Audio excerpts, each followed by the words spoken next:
I don't know what to do. It has been a while since I've been on camera and filmed myself. Hey everybody, if this is your first time here, welcome to my channel. I hope you enjoy it, I hope you stay. If this is not your first time, welcome back. First of all, welcome to the new setup. Trying to up the production value a little bit here. Point of this video, we are gonna focus on this little guy. This is my SCX24. Started life as the Jeep. I love this thing. Love filming it, love driving it, love exploring with it. It needs some help. First and foremost is this cap. When I first got it, it was white. It is now like a weird yellow color. First I was like, oh cool, some like patina, make it, you know, some aging. Cool, I like that. Now I can't stand it, I miss the white.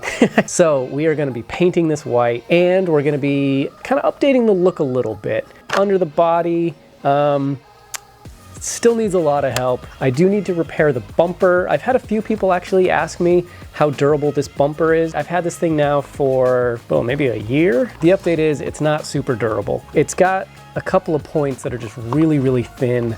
I'll point those out to you when we get to the bench. And we're gonna be swapping over the wheels and tires. Finally, after sitting on the shelf for far too long, this thing is getting some much needed TLC. So without further ado, let's head to the bench. So right off the bat, I have this magnetic mount and it is supposed to go into the front body post like that. The problem is all too often it just unsticks itself. So this is something we're gonna have to fix for sure. So first thing we're gonna wanna be doing is focusing on this little cap. So you can tell compared to like the white squares here, it's yellowed quite a bit. So let's focus on getting this thing off first. And with some fancy editing, we have the bed topper and all 3 windows removed. On a side note, without the bed topper, this truck looks so different. So that's what it normally looks like, and without it, I don't know, it just feels weird. It feels weird to me. All right, well that's going off to the side. So first thing we're gonna do is clean this and then get a coat of paint on. And I'm not gonna bother filming that because, well, it's not gonna be interesting. Painting in 3, 2, 1. So now that this thing is painted, what I really wanna do is add a little bit of black detail on this raised lip here. On the corners here, we're gonna use a little bit of this Tamiya 2mm masking tape. It's pretty thin and flexible, but it should be just enough to fill in those little gaps. It's definitely not the prettiest, but it will work. We're not doing any serious painting here, so I think this will work just fine. I'm gonna be using this paint pen. I just picked this up at the local craft store. Very carefully, we're just gonna be going over this line just to give it that look of a little weather stripping, a little extra detail. So we got that little black detail on there. Not super pretty with all this tape, but we're gonna give it a second to dry and then peel the tape off. So there it is, after a coat of paint and a little bit of detailing on the window trim there. You can see it's nice and black. I did the side windows and the rear one. A couple of mistakes up here. We're just gonna call it some patina, I think.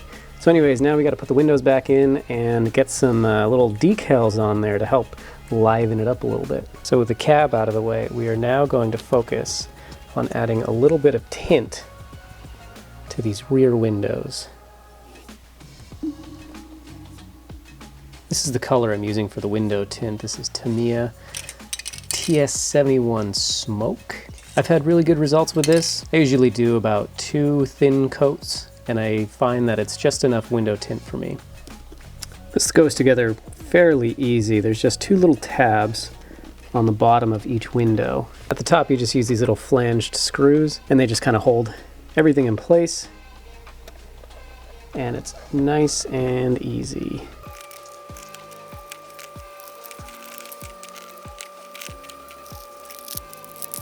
And with that, the windows are in, it's painted and ready to go back on the body. But we are gonna hold off for just a little bit because the next step is to get a couple little stickers on the windows. So putting this off to the side for now, we're gonna start with a few different sticker collections that I have. These are from RC4WD Drive, from some tires that I bought. We have some Team Garage Hack stickers. And finally, these are 1/24th scale drag logos. We're gonna start, I think, with the BF Goodrich for now. And fortunately, these are pre-cut. So all we're gonna need to do is grab some very fine tweezers. I'm not really super concerned with location, so I think we're just gonna put the BF Goodrich down in this lower corner. Doesn't need to be perfectly straight. And then in the same corner, just slide that on. These may not be super visible, but I'm okay with that. This is more than anything just to add a little bit of detail to make the truck feel like, you know, it's a little bit more lived in. And for this Garage Hack one, there's really only one on here. There's this little sticker that says take a hike. I think it's gonna go right here. And I think that's gonna look perfect right there. As you can tell, there are just a ton on this sheet, which I really like. There's a couple of these Chevy logos, which are great. And these are all name brands, which is really good. I think we're gonna call it good right there. There's not a ton, you know, I didn't go overboard. You know, I only have the one back there. But, you know, I've always been a big fan of subtlety. Subtlety is key. So with this, the cap is done. So let's get it back on the body. And to get it back on, it's just the 6 screws, 2 on the top and 4 on the bed rails. So we're just gonna peel that back. 4 screws that go through the bed rails are these self-tapping screws. They screw directly into the cap itself, which is really nice. It makes it really easy to install. However, the 2 that go through the top of the cab into the 2 that go here, those do require a little nut, but it's not, honestly, it's not that bad. And you can see now upside down, there's just this mess of wiring. One day we will get to that. It will not be in this video. If anybody's curious, I'm using iFixit's tool set. These things are a little bit of an investment. I think it was about $50 or $60. I'll put the link down below. But for working on these little things, this has made my life so much easier. The actual screwdriver itself is machined aluminum. This back cap spins.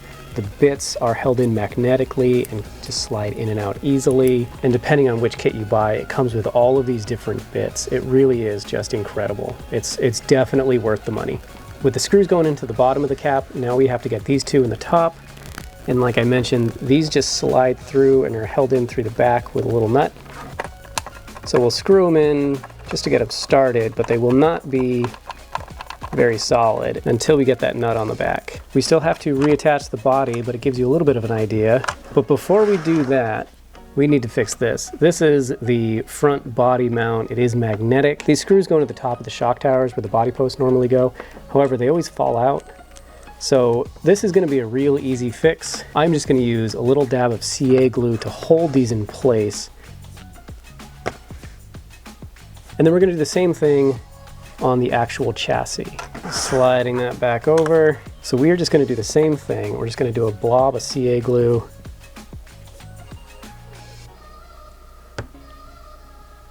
And slide that in. Now with all of that done, this bumper I love the look of, but it is not durable at all. You can see it's kind of hanging a little crooked now. The problem is right here, this plastic, you can see I've already had to fix it once, but the plastic here where it mounts into the bumper mount is incredibly thin. And there's just, you know, a lot of leverage on that, and it breaks. This is the second time now I've had it break. Before I just used a big blob of JB Weld, and I'm gonna do the exact same thing. So for now, we just slide that off. Because we only need a very small amount, I'm just gonna use a little bit of painter's tape on my work surface. Do a little dab of each. And I like to use a chopstick just because they're cheap, they're easy, they work really well. We are just gonna mix that all together. And I realize now, before doing this, I probably should have taken the bumper off to start with. I'm gonna line that up. Oh, it looks good. And then we're just gonna glob this on. And I did this once before. I just don't think I used enough JB Weld. I'm not gonna like glob it on just for the sake of globbing it on, but I do want it to feel pretty robust right there. Cause like I said, it is a weak point because it's so thin. And I'm just gonna do this other side as well. And unfortunately, we got to let that sit for a little while to cure. So we are going to put that down right there and come back to it when it's ready. We've let a full 24 hours for the JB Weld to cure, and now it is nice and sturdy. Up here, still a little weak, unfortunately, but overall, I think it's a lot better. And we're gonna peel up this, which we're not gonna need anymore. So now with all that done, we're gonna move on to these wheels and tires. These are just the stock Gladiator wheels and tires. They work well, there's no foams. I got no complaints with them other than they're a little too big. When the truck is turning, for example, the tire just gets stuffed into the body and it binds up and it just doesn't work that well. So we're gonna switch from these tires and wheels to these guys. What's nice about these wheels is there's only 4 screws holding them all together. So this is gonna make assembly much easier. And like most beadlock wheels, there is this inner ring with your face plate and the back plate. I don't know what to call these things. So obviously the inner ring just goes inside the tire. If you've ever assembled beadlocks before, this is pretty standard affair, pretty typical stuff. So there are foams in these tires, but they feel really soft. And because they are beadlock, I think I'm just gonna leave them in there and then drive it with the foams. And if I decide in the future that I don't like it, just take them apart and take them out.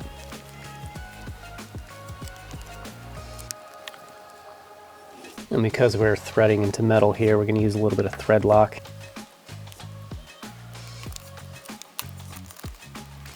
All right, with that, we've got 1 tire and wheel assembled. If you put beadlocks together before, you know the drill. It's 4 screws in the back, put a little bit of thread lock in them. Really, really easy. It seems to clamp down on the tire really, really well. But I know you guys are not gonna wanna watch 3 more tires and wheels being put together. So we're gonna put that off to the side and bring in this guy and just make it a lot easier for us. That was easy. So one thing I did not consider when I looked at these wheels is I have these brass hubs on that add a little bit of weight, and they will not work with these wheels because you have these screws here. They interfere with these larger rings of the hubs. So unfortunately, we will have to switch back to the stock plastic hubs. However, these wheels are significantly heavier than the stock plastic wheels. So even though I'm losing a little bit of weight down low by having to switch away from these brass hubs, I'm getting it back with these heavier wheels. Now that it is buttoned up back together, all that's left is for some fancy B-roll.